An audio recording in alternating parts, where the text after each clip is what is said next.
అన్నీ దర్శనం చేసుకొని ఇంకా ఇంటికి బయలుదేరాము. చక్కగా దిద్దుతున్నాడు వాళ్ళ డాడీ దిద్దిస్తూ ఉంటే.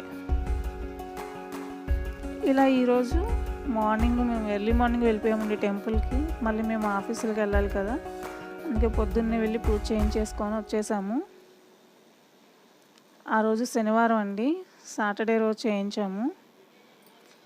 మండే రోజున తనని స్కూల్లో జాయిన్ చేసాము, ప్లే స్కూల్లో.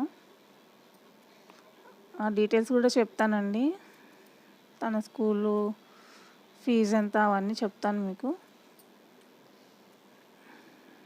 అలా రాస్తే తను ఇలా చేశాడండి. ఇంకా నెక్స్ట్ డే స్కూల్కి జాయిన్ చేసే రోజు చక్కగా దేవుడికి దండం పెట్టుకున్నాడు. ఇంకా వాళ్ళ నాన్నమ్మకి బాగా చెప్పుకుంటూ స్కూల్కి బయలుదేరాడండి. ఫస్ట్ రోజు ఇంకా జాయిన్ చేయడానికి తీసుకెళ్తున్నాము.